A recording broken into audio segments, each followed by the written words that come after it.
Hai sahabat Cam semua, kembali lagi bersama saya pribadi, Jason, ya di Ciptakes episode 8. Nah, di samping saya ini sudah ada Head of Compliance dari Ciptadana Asset Management. Halo Pak Indra. Halo, apa kabar semua sahabat Cam?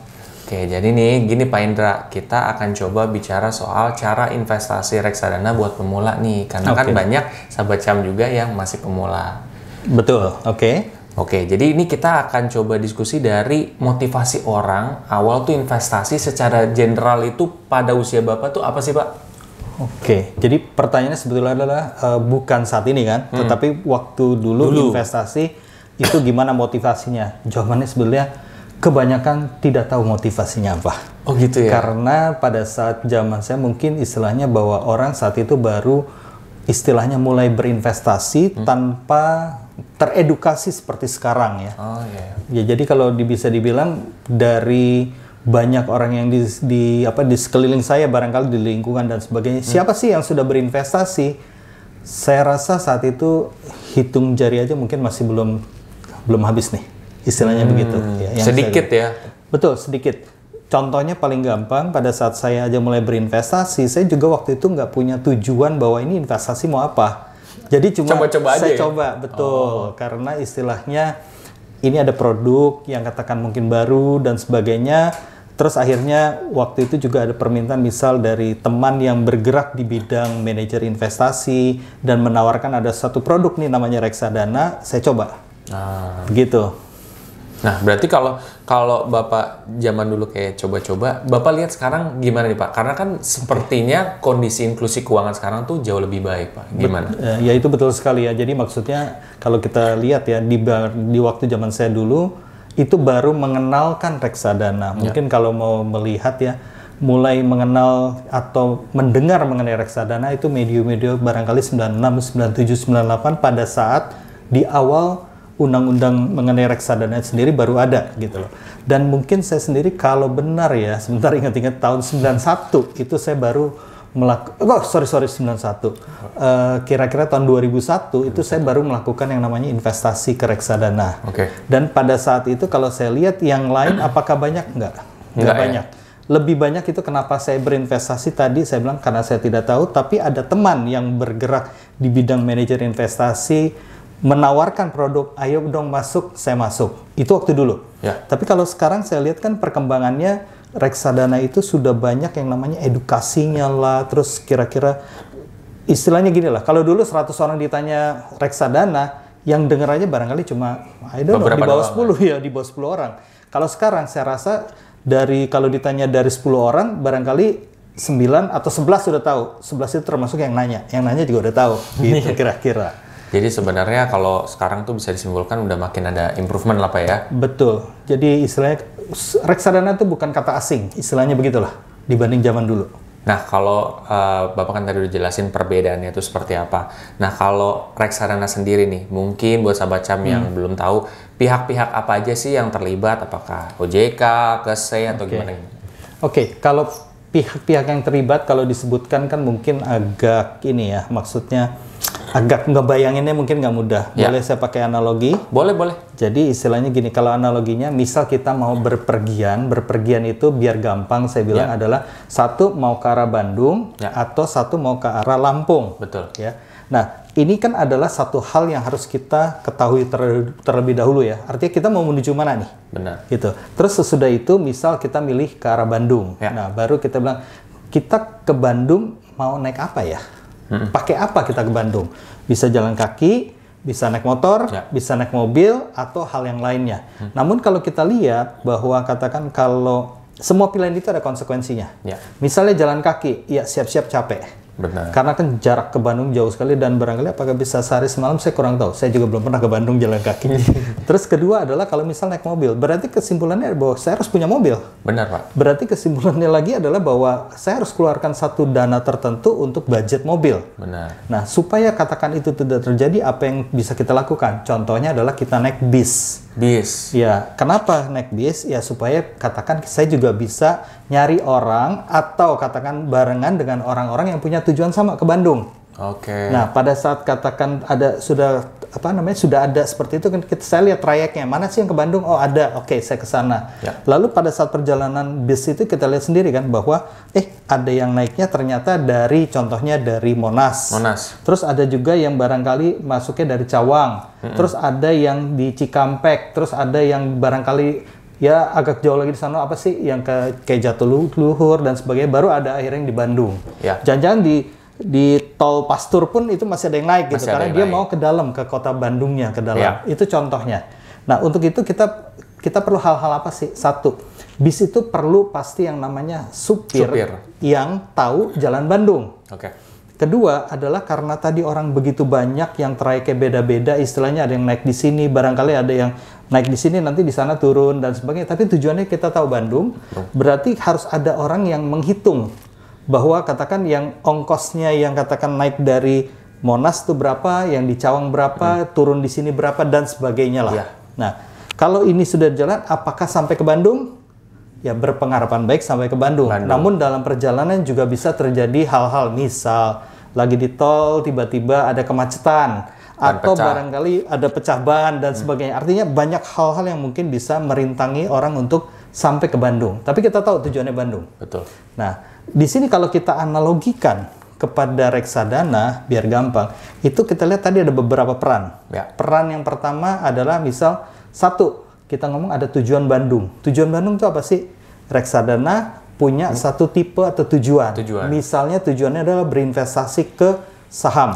Berarti itu namanya reksadana saham. Atau ada yang tadi tujuan ke Lampung. Itu misalnya adalah termasuk reksadana, contohnya pendapatan tetap. Tujuannya pendapatan tetap. Dan ada juga yang barangkali campuran atau pasar uang. Jadi tempat-tempat itu adalah tujuannya. Atau katakan kita mau berinvestasi kemana.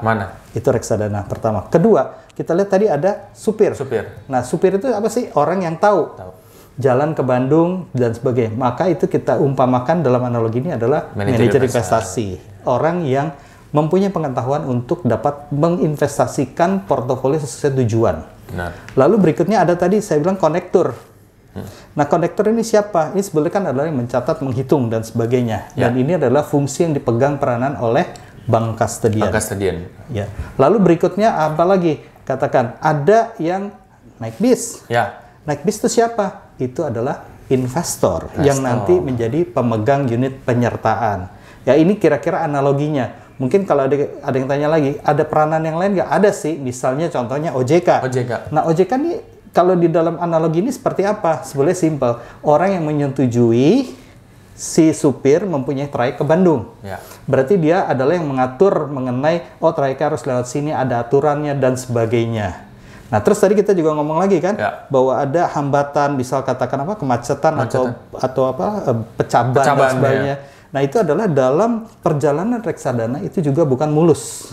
Istilahnya pasti mengalami satu naik atau turun. Ya, di mana disebabkan contohnya kemacetan, kita bisa andaikan itu misalnya seperti kondisi ekonomi. Misalnya terjadi lagi, inflasi lagi naik, inflasi turun dan sebagainya. Ini bisa either mempercepat perjalanan atau menghambat perjalanan. Itu kira-kira analoginya biar gampang untuk ngomong reksadana. Iya sih Pak, tepat juga. Jadi sebenarnya kalau dari situ kita juga bisa lihat ya, bahwa kan kita fokus sama tujuan aja. Kan walaupun ada ban pecah, macet, ya kita diusahain ya jangan keluar, kita stay on the track aja gitu. Tetap untuk fokus di sana. Nah, sekarang Pak, pertanyaannya itu adalah peran supir. Peran supir ini kan diperandaikan sebagai manajer investasi. Nah, penting nggak sih investor itu untuk benar-benar memperhatikan reputasi dari manajer investasi? Oke, saya mungkin juga pakai analogi lagi. Pada saat masuk ke dalam satu reksadana, pasti yang akan dilihat adalah bahwa reksadana saya analogikan ke tadi bis ya. Maka tentu kita lihat ya, bisnya ini istilahnya bis yang punya siapa, merek siapa, kan gitu kan. Otomatis sama, membeli reksadana, yang pertama dilihat pasti mereknya gitu kan. Dan pada saat merek itu apa yang dilihat sih? Track record. Dia pernah mengalami kecelakaan kah, pernah mengalami keterlambatan kah, dan sebagainya. Artinya kita juga ngeliat, dan dia udah berapa lama berdiri. Kalau ternyata baru berdirinya kemarin, kan kita bilang mungkin saya pilih yang sebelah sini kali ya, yang lebih enak gitu kan. Meskipun ini harga barangkali lebih murah. Nah, pemilihan itu berarti kalau namanya tadi reksadana, kita lihat siapa MI-nya. Nah, MI-nya bagaimana cara ngelihatnya adalah satu, sudah berapa lama dia berdiri. Terus selama perjalanan ini dia mengalami apa? apakah ada hal-hal yang perlu kita pertimbangkan atau justru menguntungkan. Terus kita lihat bahwa kayak seperti perusahaan bus tertentu misalnya, dia tuh pernah dapat penghargaan nggak sepanjang perjalanan, terutama misal katakan kenyamanan gitu kenyamanan, atau dibilang ini trayek top of the popnya lah istilahnya. Oh berarti kalau gitu, kalau kita ngomong reksadana, apakah reksadana ini juga mempunyai banyak penghargaan atau mendapat penghargaan? Penghargaan itu kan penilaian dari pihak luar terhadap katakan contohnya kinerja reksadana dan hal-hal lain gitu loh. Kira-kira begitu. Jadi yang harus diperhatikan tadi untuk memilih manajer investasi atau supirnya, quote unquote, ya tadi lihat bahwa ini sudah berapa lama dia berdiri perusahaannya, ya. Terus kedua adalah lihat lisensinya juga perlu dilihat, itu juga penting betul ya. Jadi lisensi bahwa ini trayek gelap atau trayek bener nih, kan istilahnya. Terus supirnya juga punya SIM nggak? Ya memang sih kalau di dalam istilahnya contohnya bus kita susah nanya, Pak, Bapak punya SIM atau enggak, kan susah. Iya benar juga ya. Tetapi kalau di asset management, contohnya di manajer investasi, itu tuh bisa karena di dalam website itu ada pemegang WMI-nya itu siapa. Nah, di situ dilihat, orang-orang investment yang katakan mengelola ini mempunyai proper license istilahnya kan. Dalam hal ini kalau misal di manajer investasi dia harus punya WMI. Kira-kira begitu. Ya, berarti peran dari manajer investasi itu sangat krusial guys. Jadi pastiin ya sahabat CAM semua pilih yang emang sudah bagus. Contohnya seperti Ciptadana Asset Management. Nah, selain itu Pak, kalau misalkan orang mau mulai investasi reksadana, itu gimana sih Pak? Apakah mereka dari aplikasi online? Apakah gimana Pak? Stepnya?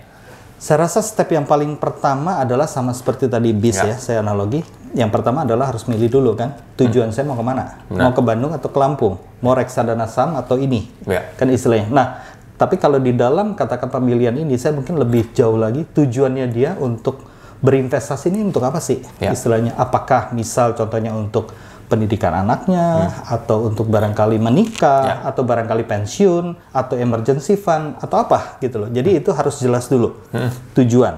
Baru setelah tujuannya di set, kita ngelihat berapa jangka waktu dari saat ini ke tujuan itu. Misal contohnya, saya buat pensiun.